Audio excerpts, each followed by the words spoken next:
Have you ever wondered how the smiling critters managed to completely possess DogDay and turn him against us? No! Leave me! Please! Just go! Run!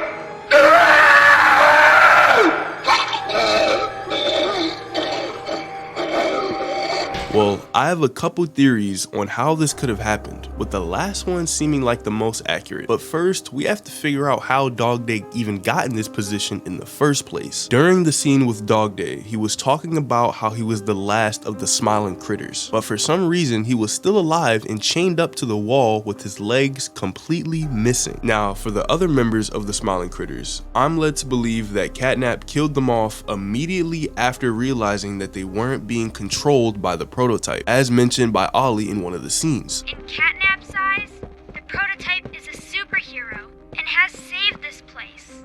So Catnap treats him like a god, killing everyone that opposes him. And it seems like the prototype's control doesn't affect everyone as intended, so for specific toys they have to use different methods. And for DogDay, he was probably unlucky enough to still be alive when Catnap found us after the train crash, so we ate off his legs and prepared him for the evil transformation, which looks like it has something to do with an already converted toy or a mass of them affecting you through your insides in some way. But this might just be one of the ways that prototype's control can be put onto others, as it's pretty unlikely that this happened for every toy. And for my first theory, I'm gonna say that the smiling critters merged together inside of DogDay to form this one full being that's completely capable of controlling him. As if you look at the scene where they all go inside of him, it looks like there's way too many for them to have their own space, as most went in through the bottom half and one even went through his eyes. And if you look at the way DogDay moves after the transformation, you can see that his movements aren't random, or at least not of someone who's being controlled by multiple things at once, like a puppet with a bunch of strings attached. And this is most likely because the smiling critters inside of him managed to put themselves into one another and become the host of DogDay's body. As well, after possessing DogDay, you'll see that he goes from having fully black eye sockets with no pupils to suddenly having white pupils. And you don't see the smiling critters protruding anywhere inside of him, because again, a lot of them went inside, and it looks to be way too many to fit. But what makes this theory the least likely to have happened is the fact that if the smiling critters were to have merged inside of him, he would have still had his mind intact, and he still would be able to talk to us during the chase. And once he's completely transformed, his voice even changes, as whenever he jump scares us, this is what he sounds like. And for my second theory, I'm gonna say that the smiling critters ate DogDay's insides to replace what they consumed. The main driving force behind me thinking that this might be true is what DogDay was explaining to us, as before he got transformed, he mentioned that the smiling critters are watching us with empty stomachs, saying that they want nothing more than to crawl beneath our skin and eat away at us bit by bit and fill what feels empty inside themselves. A million pairs of eyes are on you now. Watching, waiting, hungry. They want nothing more than to crawl beneath your skin and eat away at you bit by little bit. Fill what feels empty inside themselves. And once the smiling critters arrive, the cries of agony that DogDay makes is most likely them doing exactly what he was just talking about, eating away at him until he's nothing but a husk, allowing them to take full control of his body. As well, right before he's completely possessed, you can hear him choking, gargling, and he can't even talk.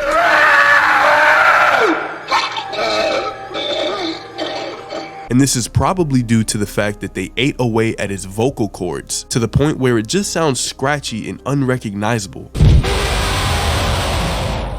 Now this leads to the question, why would the smiling critters want to do that? Not only to DogDay, but to anyone that isn't under Prototype's control? Well, if you listen to what DogDay says before he gets possessed, the only reason they're behaving this way is out of fear that the Prototype will treat them the same way they treated DogDay, as he will kill anyone that doesn't follow his beliefs or fights his control. So they serve under Catnap, who is also under the Prototype, and as a reward for their obedience, they are fed the toys and staff who are against the Prototype. That thing, Catnap, the Prototype is his god, This is what he does to heretics.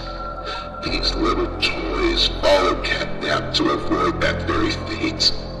And in return, they are fed. You can also pair this with the Hour of Joy, as when you get to the end of the chapter, you meet up with Poppy, and she talks to us about the Hour of Joy. She presents the tape to us and plays it for us to watch on the TV, and you can see all of the experimented toys becoming sentient and killing every single staff member in the building, except us of course. But what stuck out to me is the fact that Poppy explains that the toys took everyone down to the bottom of the building after the killing to eat them, and the Smiling Critters is probably repeating that same behavior. And for all of the toys, after they got experimented on, they felt like they were missing something, and the only thing they felt was able to fill that hole was to kill and consume anything that wasn't a toy. All that death didn't fix anything.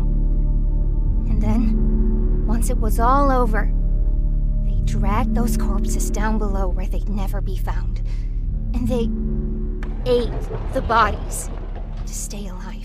And later, it became anything that wasn't a part of Prototype's control. And now for my last theory, and I'm gonna say that the Smiling Critters overrided DogDay's mind with their evil, which is the same evil that Catnap and the Prototype has. As when they ended up possessing DogDay, you can see that they have complete control over him, and there's no sign of him being able to fight back. He's gone completely, and now his only objective is to pursue and kill us. But I'm led to believe that he wasn't completely dead during the chase scene, as he's still able to move, and since his movements didn't look puppet-like, his thoughts and intentions have most likely been overridden by the Smiling Critters. As well, you can see him going from trying to fight back to immediately pursuing the player, showing that his mind is only on one thing, and that's killing us. But this also goes back to the Hour of Joy, as Poppy explained that everything that happened was just senseless murder, and something just snapped inside of all of the toys, and that's what caused all of the killing. And that evil and murderous intent looks to be transferable, as DogDay goes from being an ally to becoming a mindless murderer. Now, earlier, I did mention how I'm led to believe that DogDay wasn't completely dead during the chase scene, but right after the scene finishes and we manage to escape DogDay via a jump pad, you can hear DogDay screaming in the background, and this could mean a bunch of different things.